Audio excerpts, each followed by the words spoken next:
하나님 말씀 신명기 25장 17절에서 19절 말씀을 보겠습니다. 구약 성경 300쪽입니다. 너희가 애굽에서 나오는 길에 아말렉이 네게 행한 일을 기억하라.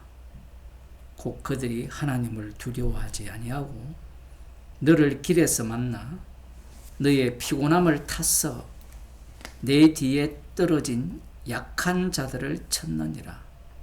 그러므로 내 하나님 여호와께서 네게 주어 기업으로 얻게 하시는 땅에서 내 하나님 여호와께서 너로 사면에 있는 모든 대적을 벗어나게 하시고 네게 안식을 주실 때에 너는 아말렉의 이름을 천하에서 도만할지니라.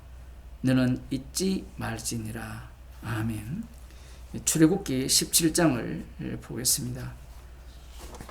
방금 여호와 하나님께서 말씀하신 이 아말렉에 대한 내용은 이스라엘 백성들이 애굽에서 나온 지 2달이 지나지 않은 그 시점에서 일어난 전쟁입니다.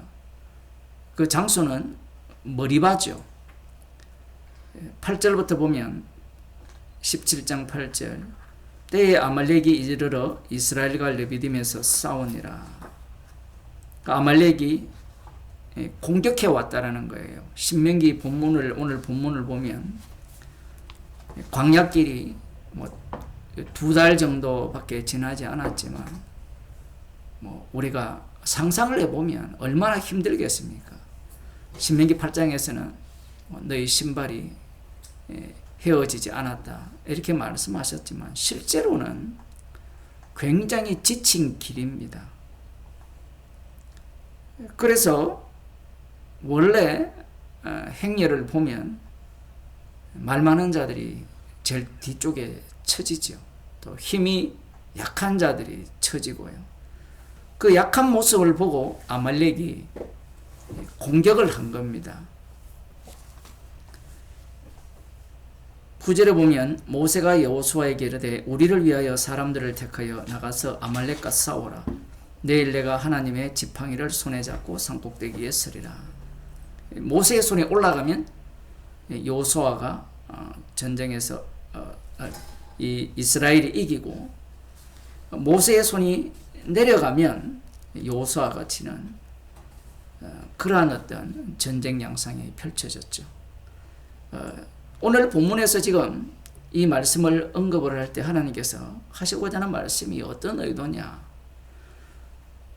이 8절에 때에 아말렉이 이르러 이렇게 말씀하잖아요. 그럼 그때가 언제냐면 이스라엘 백성들이 여호와 하나님께서 우리 가운데 계신가 아니 계신가 시험한 때입니다. 7절에 보면 그가 그곳 이름을 마사라 또는 머리바라 불렀으니 이는 이스라엘 자손이 다투었으며 누구와 다투겠습니까? 모세와 다투었다라는 것은 여호와 하나님과 다투었다라는 것이고 그 의미는 곧 그들이 여호와를 시험하여 이르기를 여호와께서 우리 중에 계신가 아닌가 하였음이었더라. 17장 2절에 보면 백성이 모세와 다투어 가로되 우리에게 물을 주어 마시게 하라. 모세가 그들에게 이르되 너희가 어찌하여 나와 다투느냐? 너희가 어찌하여 여호와를 시험하느냐? 이 사건이 일어난 시점입니다.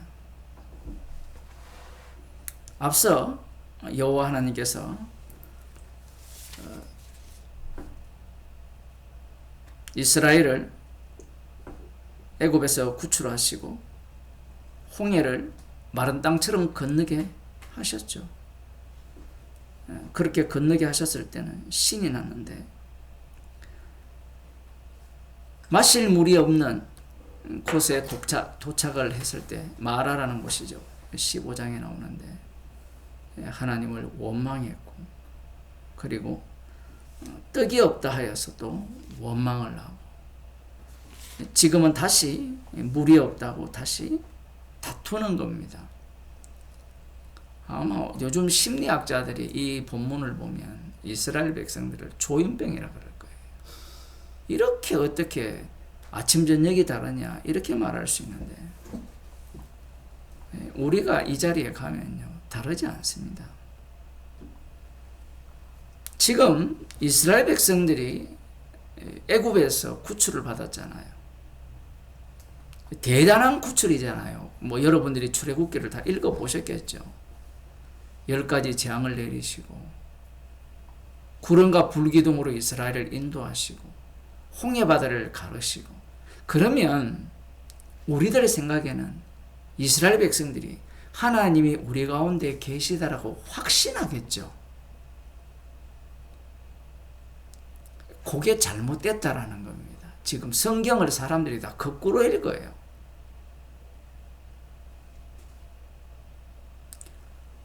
인간은 믿음이 없어요.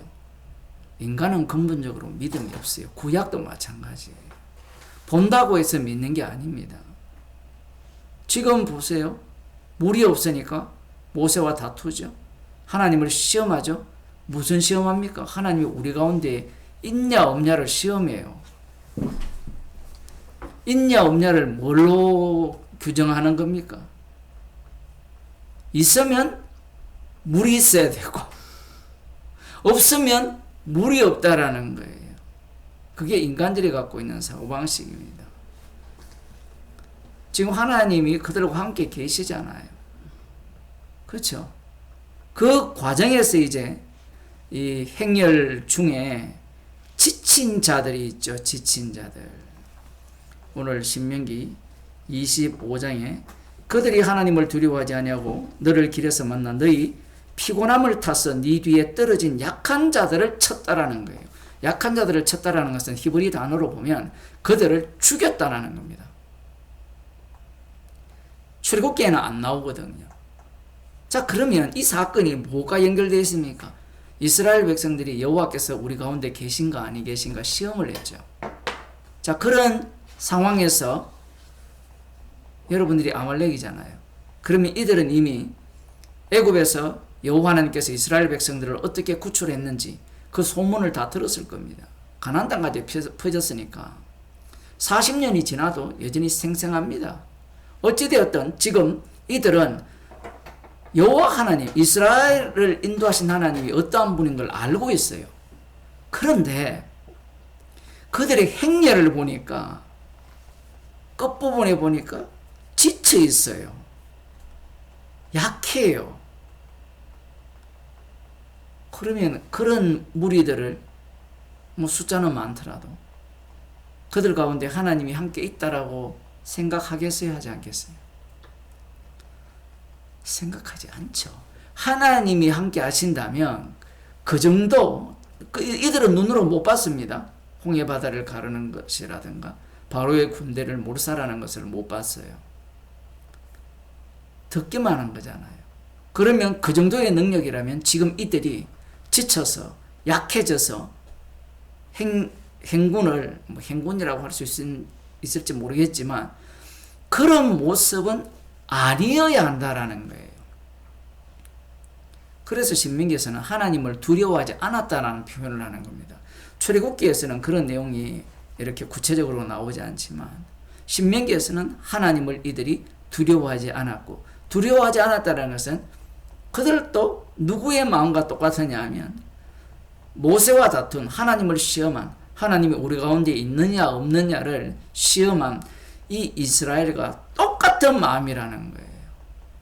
그들 가운데 하나님이 있다면 없다라는 거거든요. 하나님이 우리 가운데 있냐 없냐 이 얘기는 없다라는 차원에서 하는 얘기지, 있으면 이럴 일이 일어날 수 없다라는 거고, 아말렉 입장에서도 마찬가지죠. 그러니 하나님을 두려워하지 않는 겁니다. 그래서 이스라엘을 공격을 했고, 공격을 하니까 하나님께서 그들 가운데 계신 증거를 독특하게 보여주잖아요. 모세가 손을 들며 올리면 전쟁에서 승리하고 내리면 전쟁에서 패하는 그 과정. 누가 보더라도 누구를 위한 전쟁이에요? 이스라엘에게 보여주기 위한 전쟁이거든요. 아말렉도 마찬가지고 이스라엘도 마찬가지죠. 하나님께서 우리 가운데 있냐 아니냐, 하나님을 두려워하느냐 안 하느냐, 이 문제인데 이 사건을 통해서 그것을 보여준 거예요. 그래서 지금 신명기에서 이제 40년이 지났잖아요. 그러면 너희들이 약속의 땅에 들어가게 되면 그 모든 주변의 사면의 대적을 벗어나게 하시고 네게 안식을 주시면 너는 아말렉의 이름을 천하에서 도말하라는 거예요. 지금 이 말씀의 의미는 어떤 의미냐면 약속의 땅에 들어갔잖아요. 그리고 대적을 다 멸했을 때 안식을 주셨다라는 것은 너희들은 여호와 하나님을 두려워한다라는 차원에서 하시는 말씀이에요. 사실은 사사기로 넘어가면 멸하지 못해요. 물론 여호수아서를 보게 되면 안식을 얻긴 얻는데 부분적 안식이에요. 아말렉의 이름을 천하에서 도말하라고 명하셨습니다. 이들을 도말한다는 것은 이스라엘은 여호와 하나님이 계시냐 안 계시냐 시험한다는 겁니까 안 한다는 겁니까? 안 한다는 의미고, 그리고 이스라엘 백성들이 이들을 도말한다는 것은 진멸시킨다는 것은 여호와 하나님을 두려워한다라는 거예요. 왜? 아말렉은 여호와를 두려워하지 않았다 했잖아요. 그 여호와 하나님을 두려워하지 않는 자들을 진멸하라는 게 하나님의 명령입니다. 그러면 과연 이들이 이 명령에 순종하느냐? 안 하죠. 사무엘상 15장을 봅시다.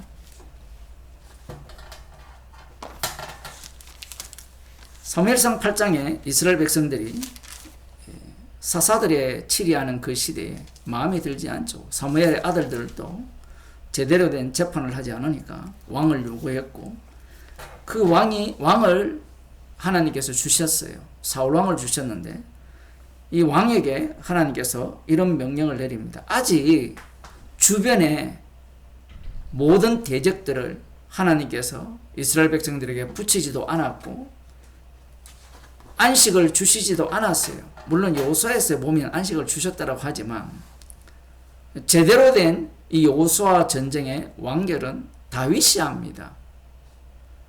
그런데 왜 앞서서 하나님의 말씀이 다 말씀대로 되어지기 전에 먼저 앞당겨서 이러한 사건들이 등장하느냐라고 하면 그때 하나 지금 하나 똑같다라는 거예요.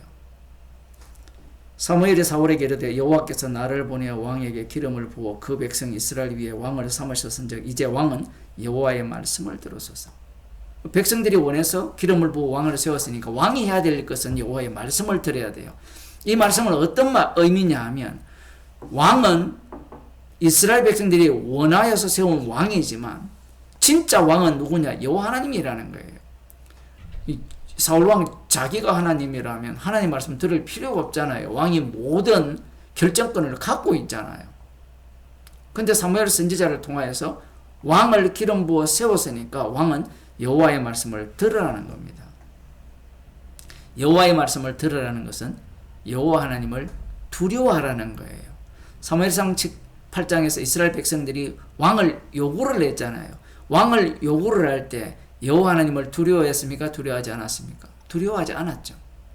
여호와 하나님의 왕되심을 거부하는 것이 열방과 같은 왕을 달라는 요구였습니다. 그래서 준 왕은 자신이 어떤 역할을 해야 되느냐면 나는 왕이 아니다라는 역할을 해야 돼요. 그래서 지시대로 해야 됩니다. 진짜 여호와 하나님이 보이지 않잖아요. 보이지 않는 하나님이 진짜 왕으로서 이스라엘을 다스림을 보여줄 자가 사울 왕이라는 거예요. 2절에 만군의 여호와께서 이같이 말씀하시기를 아말렉이 이스라엘에게 행한 일 곧 애굽에서 나올 때 길에서 대적한 일을 내가 추억하노라. 지금 가서 아말렉을 쳐서 그들의 모든 소유를 남기지 말고 진멸하되 남녀와 소아와 젖먹는 아이와 우양과 약대와 나귀를 죽이라 하셨나이다. 아말렉과 대대의 싸우시라고 하셨는데 그 전쟁, 그리고 신명기 25장에서 말씀하신 그 전쟁을 완료하겠다고 지금 사울 왕을 통하여서 명령을 내리는 겁니다.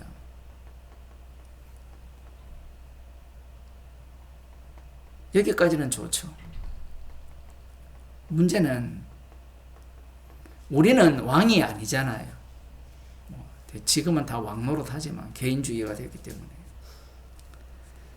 사울이 백성을 소집하고 그들을 들라임에서 계수하니 보병이 20만이요 유다 사람이 1만이라. 사울이 아말렉 성에 이르러 골짜기에 복병하니라. 숫자가 굉장히 많죠. 많은 이유가 있어요. 많으면 누가 힘이 날까요? 왕이 힘이 나요. 나중에 블레셋과의 전쟁에서 백성들이 다 떠나가니까 사울왕이 벌벌 떨거든요. 믿는 구석이 있는 겁니다. 믿는 구석이 있으면 어떤 행동을 취하느냐 하면 자기가 결정권을 행사를 해요. 오늘날도 마찬가지죠. 예수 믿는다고 하는 사람들이 다 뺏기면 뭐라고 합니까? 주님, 주의 뜻대로 해달라 하거든요. 그런데 자기가 돈 좀 있고 건강도 있고 뭐 모든 문제가 뭐 별 문제가 없으면 어떤 태도를 취합니까? 자기가 결정하죠. 기도는 흉내 낼 뿐이에요. 뭐 기도를 하더라도 자, 내 뜻대로 해달라는 거죠.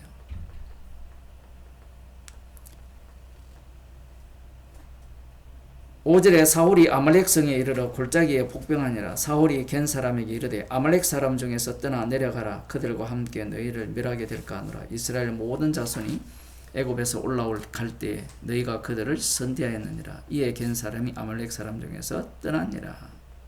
그래서 아말렉을 치죠. 봅시다. 7절 사울이 하빌라에서부터 애굽 앞 술에 이르기까지 아말렉 사람을 치고 아말렉 사람의 왕 아각을 사로잡고 칼날로 그 모든 백성을 진멸하였으되 사울과 백성이 아각과 그 양과 소의 가장 좋은 것 또는 기름진 것과 어린 양과 모든 좋은 것을 남기고 진멸키를 즐겨 아니하고 가치 없고 낮은 것은 진멸하니라. 아까 군사의 수를 말씀하신 이유가 뭐냐면 자기가 왕이라는 거죠. 자기 말이 통하거든요. 자기 말이 통하니까 어떻게 처신을 하느냐 하면 여호와 하나님께서 명하신 대로 하지 않고 아각도 죽여야 되거든요. 죽이면 재미가 없잖아요. 전리품이거든요. 내가 왕이다라는 거죠. 이 정도로 강력한 힘을 소유한 왕. 그래서 하나님의 말씀을 듣지 않고 죽이지 않습니다. 아각을 사로잡고 그리고 좋은 것들은 진멸하지 않고 나쁜 것들은 진멸합니다. 누가 왕이라는 거예요? 자기가 왕이죠. 하나님을 두려워하지 않습니다. 왜? 이미 자기가 왕권을 갖고 있고 모든 사람들이 심지어 개인 사람들도 자기 말을 듣고 있잖아요. 그리고 실제로 전쟁을 해서 승리를 합니다. 인간의 본 모습입니다. 우리는 사울왕이 버림을 받았기 때문에 다윗을 본받지 않는데 다윗이나 사울왕이나 똑같아요. 차이점이 하나도 없습니다. 이게 인간의 본 모습이에요. 하나님을 두려워하지 않습니다. 로마서 11장에 나오죠. 이방인들이 접붙임을 받아서 구원을 얻으니까 이들이 뭘 날려버리려고 합니까? 뿌리 대신 십자가에 피 흘리신 주님의 희생을 날려버리려고 하거든요. 그래서 사도 바울이 두려워하지 말라, 두려워하라 하죠. 하나님을. 이게 구약이나 신약이나 똑같아요. 오늘날도 마찬가지죠. 누구를 두려워해야 됩니까? 십자가신 주님을 두려워해야 되죠. 주님은 사랑이니까 두려워할 필요가 뭐가 있느냐? 사람들은 그런 생각을 해요. 이게 공존하거든요.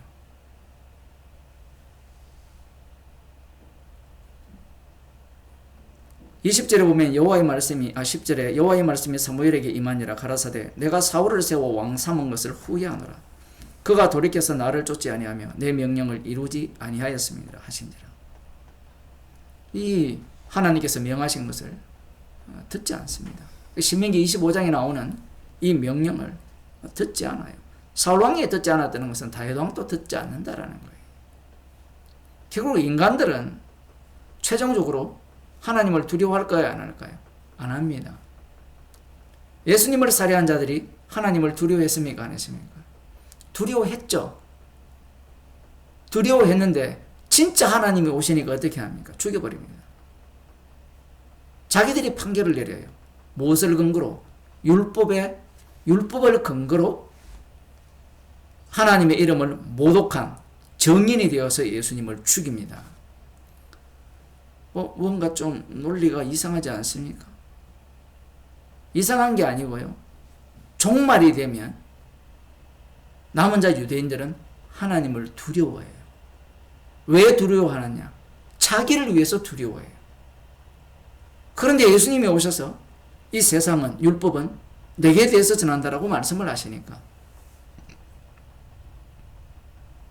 그들이 용납 못하는 겁니다. 여호와 하나님은 우리를 위해서 있고 율법도 나를 위해서 있다라는 거예요. 그런데 예수님은 십자가에 피 흘려 죽는 나를 위한 율법이라는 거예요. 인자됨을 인하여 심판하는 권세를 가진 이 인자를 증거하기 위한 율법이라는 겁니다. 구약과 신약의 차이가 이렇게 달라요. 구약에는 여호와 하나님을 두려워하지 않아요. 그런데 종말 때는 남은 자 유대인들이 여호와 하나님을 두려워합니다. 사도 바울을 보세요. 예수님 만나기 전에 하나님을 얼마나 경외하고 두려워합니까? 그런데 그 하나님이 우상이었어요. 진짜 하나님은 십자가에 못 박혀 죽으시고 부활하신 예수님이셨습니다. 사도 바울은 십자가에 펴리신 예수님의 주되심을 증거하는 증인으로 살았던 거예요. 그러니 그 몸 자체가 어떤 삶을 살게 되느냐 하면 주님을 두려워한다, 안 한다가 아니라 날마다 죽고 새롭게 만들어지는 피조물로 살아가게 돼요. 주님의 피 흘리심이 계속해서 작동하는 몸이라는 거예요. 그래서 성도는 주님을 두려워하면서 사는 자가 아니고 십자가의 피를 자랑하며 사는 거예요. 주님을 두려워하면서 사는 자들은 십자가를 자랑하지 않습니다. 기도하겠습니다. 하나님 아버지, 눈앞에서 하나님이 행하시는 일들을 보고도 하나님을 두려워하지 않는 이스라엘이나 그러한 소식을 듣고도 이스라엘을 보면서 하나님을 두려워하지 않는 그들이나 자신이 왕이기 때문에 하나님을 두려워하지 않는 사울 왕이나 자신을 위하여 율법을 지키면서 여호와 하나님을 두려워하는 남은 자 유대인이나 이 모두가 첫째 아담 안에 있기에 의인은 없고 심판만이 남아있는 상황에서 주님의 피로 새로운 피조물로 저희들을 만들어주심을 감사드립니다. 주님의 피공로를 자랑하며 감사하는 주의 백성으로 살게 해 주옵소서. 예수님 이름으로 기도드리옵나이다.